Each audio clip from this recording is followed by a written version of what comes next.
This is a breakdown of the Mightiest Governor event. The Mightiest Governor event is one of the biggest events in Rise of Kingdoms, with the potential to get up to 180 legendary heads, but equally the opportunity to be left holding little more than the phone you're playing the game on, and fall out of the top 15.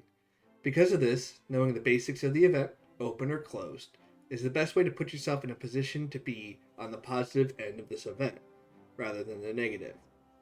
In today's video, we're going to cover each stage, including some tips to maximize points in those stages, the basics of what a fixed versus open Mightiest Governor event is, and some tips to help push you over the top, sneak extra spots, and hopefully secure some extra legendary commander sculptures and unlocks that you might not have otherwise acquired. But without further ado, let's get started.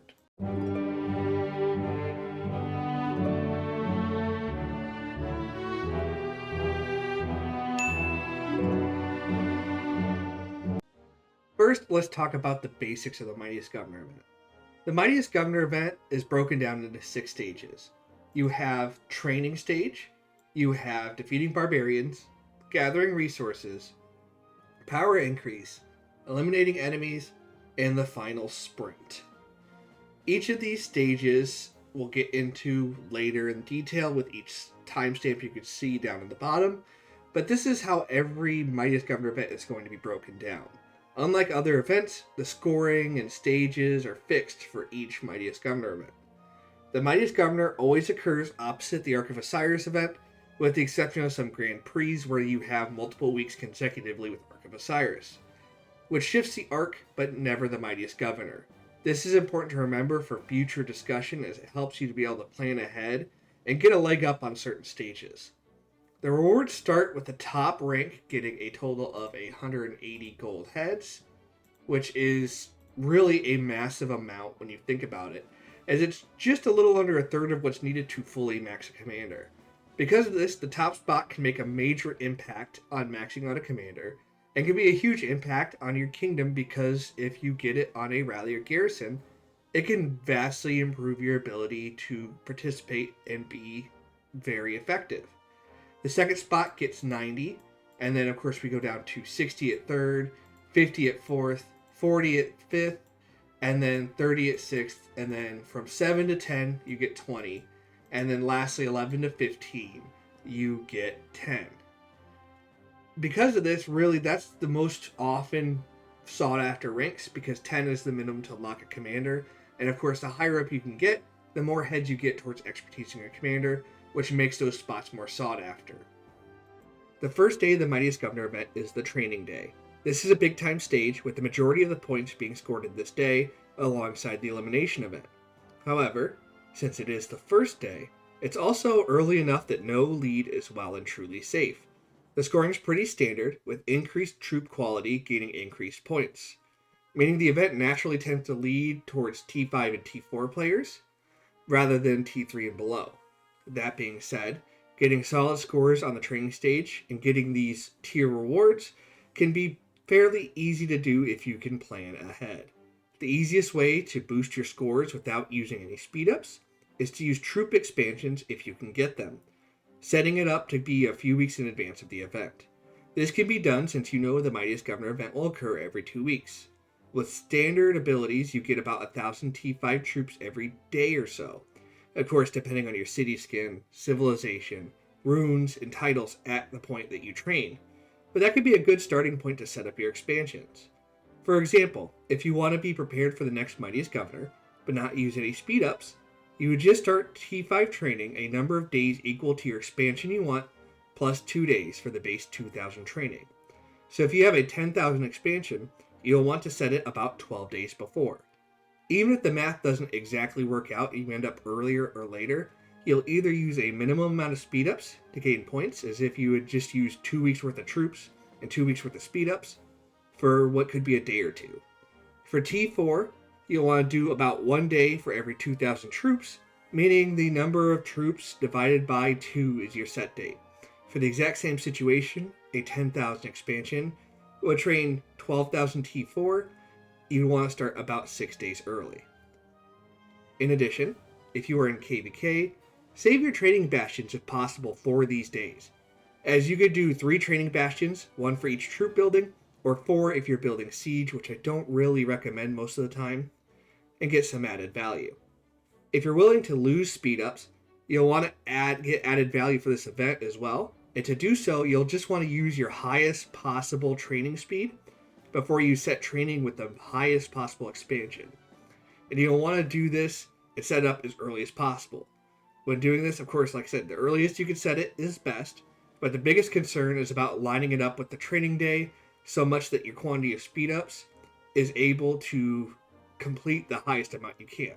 The reasoning here is that the same example above with 10,000, if you set it with 20,000 expansion or 50,000, you'll still have time left, but the increased training speed from your Civ, Title, Rune, and Kingdom buff will shave hours or days off the training, which you can then use on a successive training if you're already planning on using those speed ups, or it saves you training for a future event. Outside of these tactics, there really isn't much you could do outside of using speed ups and training more troops, so the stage does tend to lean towards spenders, with some planning helping to mitigate some of that cost.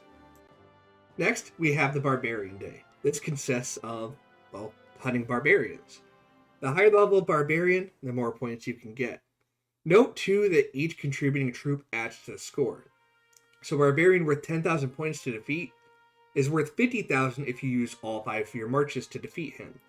The only real way to drive up the score is to use a lot of AP and hunt a bunch of barbarians.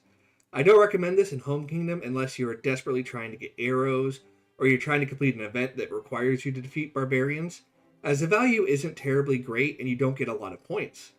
However, this is good value when you're in KvK, as you get the crystals, the increased points, and you really get a little bit increased AP cost, but you get a lot more rewards.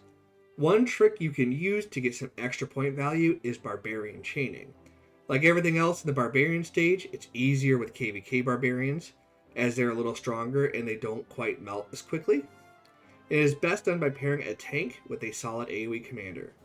This commander can really beat any AoE, but it should be a commander you're comfortable with landing their AoE consistently. The most popular here is Alexander or Richard with YSG, but this has evolved to Scipio Prime with an AoE, Joan Prime using as an AoE, Liang, or basically any commander who has an AoE. You could even use William if you're able to land that bulky rectangular AoE. When doing this, you'll take your commander, attack a barbarian, and then slowly move to the next nearest barbarian, stopping occasionally to keep the first barbarian attacking you and to keep them from walking away. Once both the first barbarian and the next barbarian are with your AoE, you'll stop, let the AoE hit both of them. Once both are attacking you, you can either finish off the first target or repeat the process and grab a third. You can do this as long as you'd like, and the only downside is it takes a lot of time. And you can take some above average wounded, so the cost may be slightly higher. I do recommend you practicing this either in the event or outside of the event, because it is a little bit tricky to get the hang of if you've never done it before. Outside of this tactic, the only real way to increase score is by spending more AP, but this tends to also lean in favor of both players, since AP potions are a lot easier to save up for both free-to-play and spenders, and they aren't necessarily easier to acquire either way, so it's a pretty even playing field event, although the scores are not nearly as effective as the training event or the elimination events. Next is the gathering phase. This consists of gathering. Gold is the most valuable point-wise, followed by stone, then wood and food. This is more of an activity-based stage. It is the smallest scoring stage every time due to the fact that time is a limiting factor over resources, speed-ups, or AP pots. There's a few tricks you can use to maximize your score. First, during the Barbarian stage, your score isn't calculated for the gathering stage until your troops return to the city.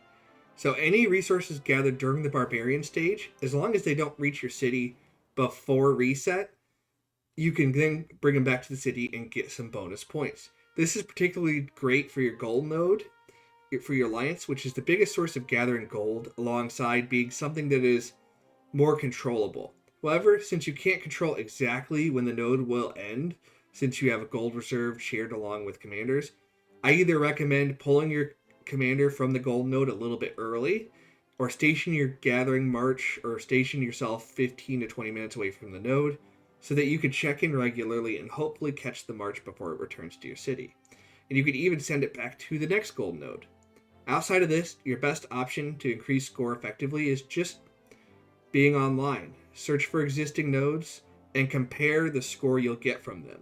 Gold is worth more than food, wood, or stone, so comparing how much you can get from the gold versus the next best of the other materials is the best way. The highest estimated points being the better option. For example, if you know you can get 40,000 points from gathering a gold node, or 35,000 from a food node, it's better to gather the gold node.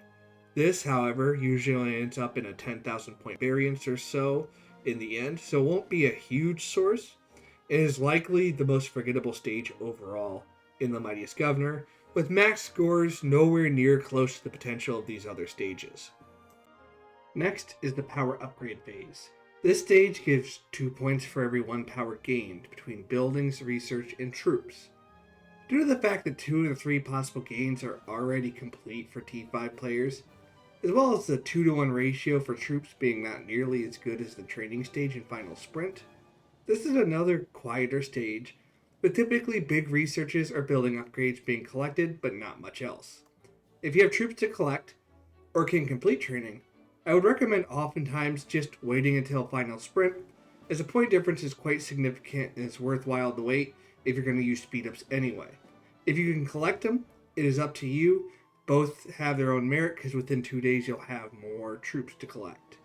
For lower power accounts looking to take advantage of this stage, my best recommendation is to save speed-ups and save collecting researches until day of. However, it's important to remember that buildings auto-collect, meaning that you'll have to line up the building upgrade with the time frame of this event to take advantage of it. Meaning if you're going to use speed-ups, wait till the day of, not using speed-ups and then waiting to collect. However, waiting to use speed-ups until day of, will maximize that benefit. For technologies, focusing on war technologies typically give more power, some more points, but also cost more speed-ups. So even if you're maximizing economic techs first, if you want more points, war techs are probably a good thing to turn to temporarily. That being said, this is likely not going to put you on the path to the top 15 spot in most kingdoms, so do so at your own risk, because the other events are a much more consistent source of points overall. Next is the enemy elimination event. This is purely a war stage, so the stage is more about defeating enemy marches and putting up as many points by eliminating enemies as you can. As such, this event can either be the highest scoring, the weakest scoring, or somewhere in between, depending on what your kingdom limits, your kingdom's rules for this event, and what the status of your war is if you're in a KvK. This can be one of the most varied stages in terms of how a kingdom handles it as well. So as such, there isn't a lot of information I can offer you. The biggest tips I can offer is being online is the best policy. Make sure you focus enemies if you are in the elimination event, as all 5 of your marches attacking one enemy can generate a lot more points than each of them attacking different individual enemies. One thing I do recommend is, above all else, check with your kingdom leadership before you go crazy, as this is a pretty controversial stage as it is, and sentiment changes often, even in established kingdoms with established rules, so it never hurts to check twice versus causing issues. Farm hunting is an ideal thing here too if you're in KvK, because you can get a ton of points. If you're lucky, you can pick up a couple of T4 eliminations, which will help boost your score as well as the fact that you're also contributing to your team by denying the enemy the ability to gather resources. So it allows you to get points while also being a contributor. Lastly, but certainly not least, is the final sprint. This is all 5 stages in one with a reduced overall score. The reduction averages around 80% of the original stage, and all scoring is open. Due to this, you'll want to use all the tips I've given for you in the earlier sections, just knowing that you'll not quite get the same efficiency out of them.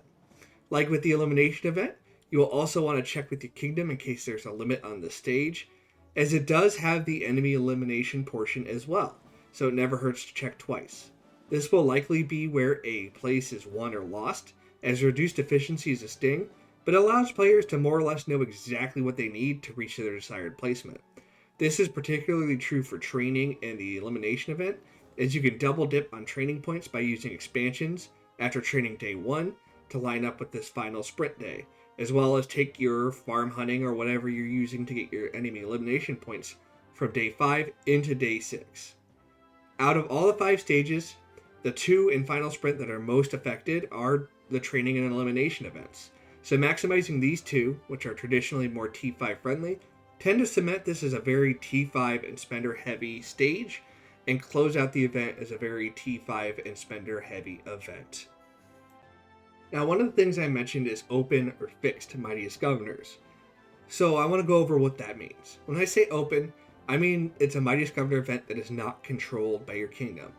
It means that your kingdom keeps no fixed spots, or just lets the best governor win. It may be open due to impending fights, which make it impossible to viably fix spots without hindering your team. It may be open due to a lack of interest. If you're talking about leadership commanders, I'm really looking at that Mightiest Governor. That's a great example. No matter the reason, open Mightiest Governors can still have rules. Most notably is no feeding during the elimination event and final sprint. This means taking your farm or another player and deliberately racking up a ton of points by cheating the system, whether it's using weaker commanders intentionally or outright letting up players swarm your march. This doesn't mean fighting in the field and being swarmed, but rather it's about deliberately trying to give points to a specific player to let them win, as it really violates the fairness of the game. Alternatively, a fixed Mightiest Governor is where a certain number of places, typically 15, are fixed with the goal of helping the kingdom.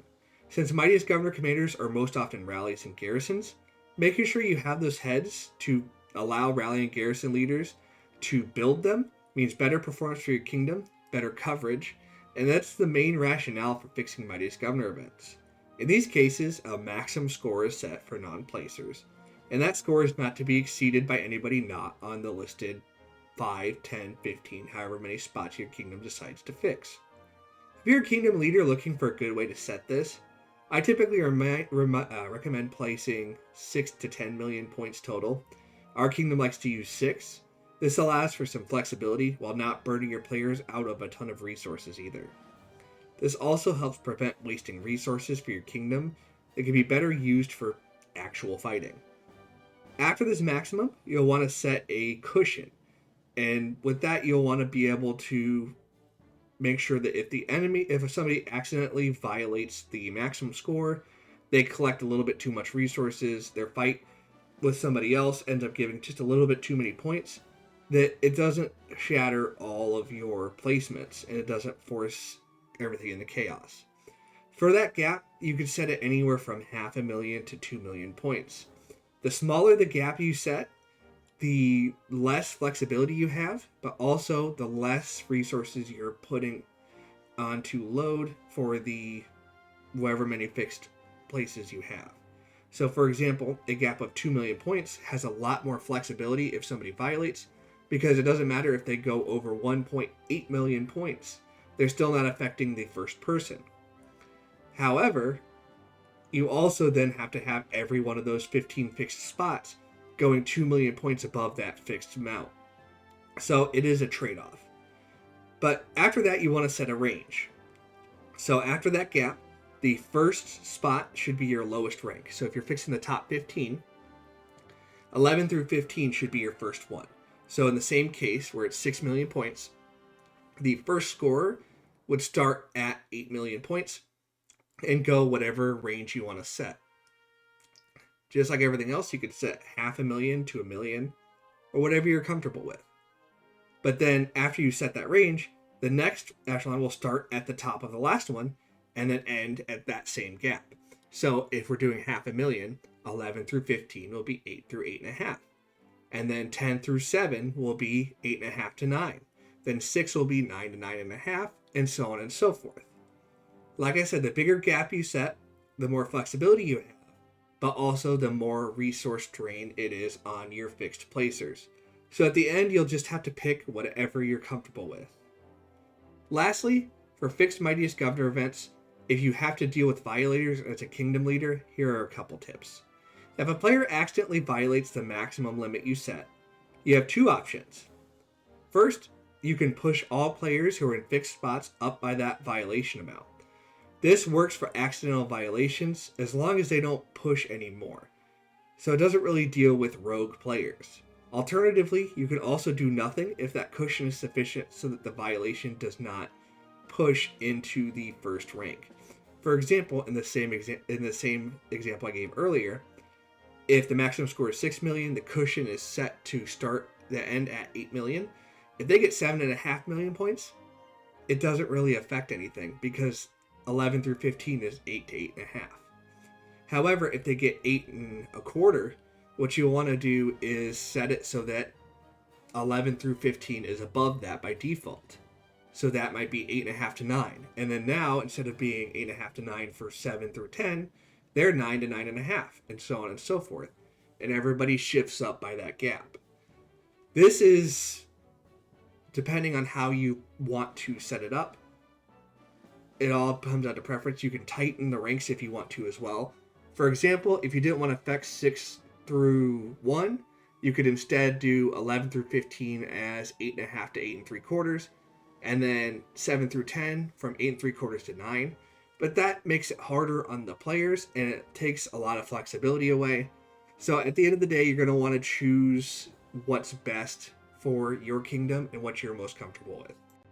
Lastly, as we close out our discussion on the Mightiest Governor event, here are a few things to consider to get more gold heads outside of fixed spots. Namely, how can you get an unlock on a commander without those top 15 fixed spots if you're running a fixed Mightiest Governor event? Of course, to get these spots, 1 through 15 get you at least 10. After that, 16 through 25 gets you 5, while 26 through 35 gets you 3. So, when you have a new commander that comes out, you have 3 Mightiest Governor events. So if you want to secure an unlock, the best ways to do that is to either get 2 spots in the 16 through 25, or 1 spot in the 16 through 25 and 2 in the 26 through 35. This either way will get you 10 or 11 and get you a commander unlock. When these events are fixed, the best way to do that is to get close to the maximum score. You don't need to get right at the max. You don't need to be 5.999 instead of 6. In fact, I recommend you don't do that, as it ends up creating issues and accidents more often than not when you accidentally collect something. However, getting within 100,000 or so should get you close to those goal ranks, and definitely within that top 35 or so. Getting these scores will, in theory, get you the required heads to get unlocked, and get you working on expertising that commander without getting a top 15 spot. Of course, it is easier with the top 15 spot, so don't hesitate to apply if they do fix those top spots. But with that, we'll wrap up our discussion on the Mightiest Governor event. Was there something you wanted me to cover more in detail? Do you have your own trick you use to get more points? Let me know in the comments. If you want a specific video topic covered, that's a great place to do that as well, as is the Discord, which you can join using the link in the description. But as always, good luck, fight well, and I will see you on the battlefield.